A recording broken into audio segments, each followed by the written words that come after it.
everybody, it is me, Mr. Drake, and I'm back with you for 2 videos this week because I'm bearing all. Not like that.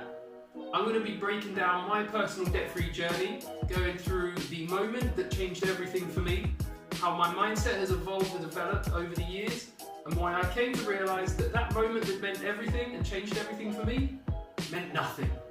So stay involved, watch videos, and leave any comments down in the descriptions down below. Let's get on with it, let's go. As I've explained before, I've had a bad time with debt. To be precise, I had £10,000 worth of debt, a negative cash flow of over £1,000 per month, and £40 cash to my name.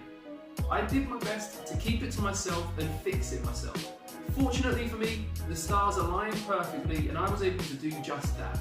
If it hadn't have worked out that way though, my isolation was destroying my emotional welfare.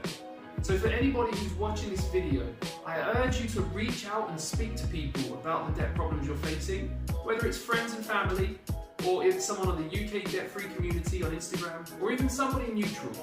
Just talking about it will take an immense amount of pressure off of you and allow you to focus more on your emotional health.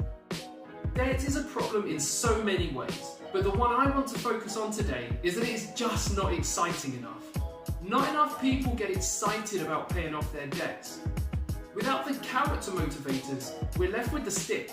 And that debt stick is terrifying because you're at your lowest and you're most vulnerable. And you can see your destination, but it's not debt freedom. It's just to get far enough away from that horrible pointy stick that you no longer have to worry about it. We need to make the carrot the goal and not just try to escape the reach of the stick.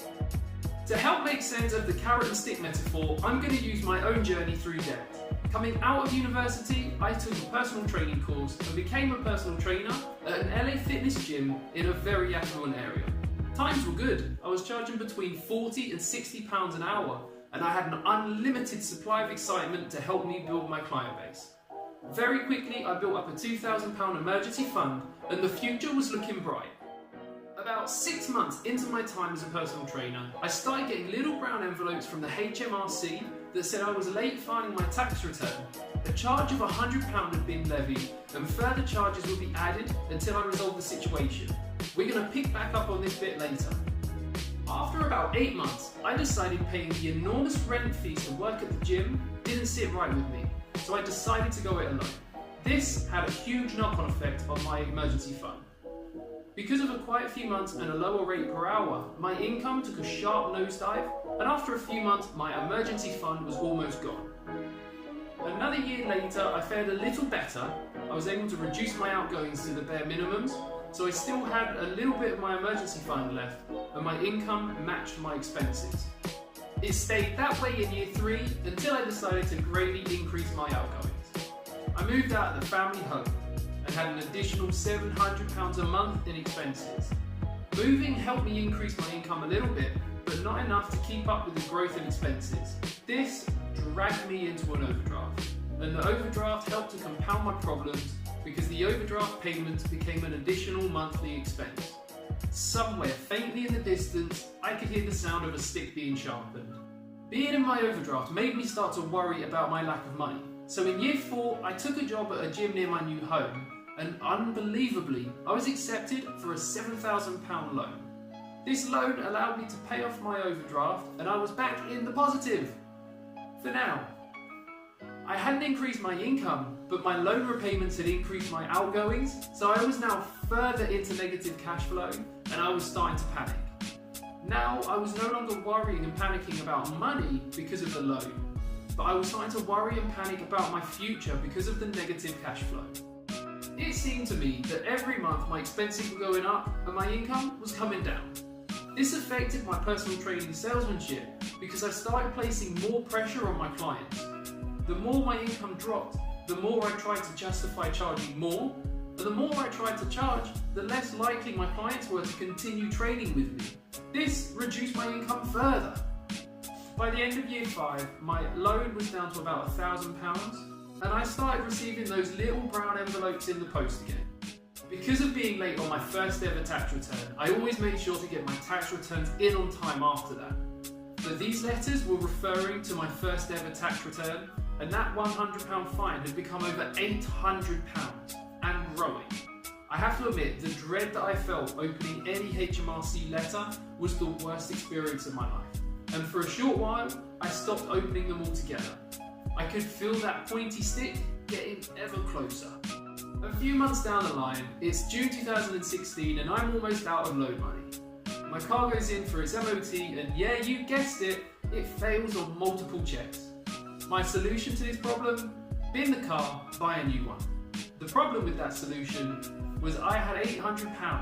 £800 doesn't get you a car much better than the one that I'm throwing away. My solution to that problem that I created was to kick the can down the road, put off my payments and get a car finance agreement. Once again, somehow, I was approved for a £7,000 car finance agreement, so I had even more outgoings. I did get my wonderful Zoe though. With a new car, I appeared to have my swagger back, but I was spending £1,000 a month more than I was making per month. I literally went fetal. I started sleeping at least 11 hours a day because I realised I didn't worry about debt and cash flow when I was asleep. I started oversleeping and missing client sessions, which cost me more money, and I hit fast forward on that debt spiral, which dragged my emotional health with it. The worst thing was my confidence was destroyed and I saw no way out. There was no optimism in my life. I would sleep, wake up, worry and repeat. I'd put on a brave face and act like everything was fine, because my problems were exactly that. They were mine. I didn't want to be a burden on anybody else. About 2 months later, one afternoon I was sat on the edge of my bed. I had two £20 notes in my hands. My overdraft was almost maxed out. I had to buy food for me and put fuel in Zoe. And my loan payment was due in a matter of days. I had nothing left. I was tearful, I was embarrassed, and I felt like I'd let everyone down.